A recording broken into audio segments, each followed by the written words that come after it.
Uyqu to'rida anlatılayotgan Pəskeş teka namlıq məsəl.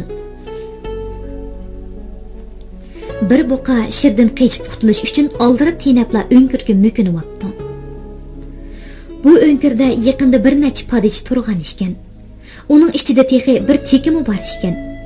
Bu teka buqining aloqsadi bo'lib ketganligini ko'rib, buqini g'azab bilan usibdi.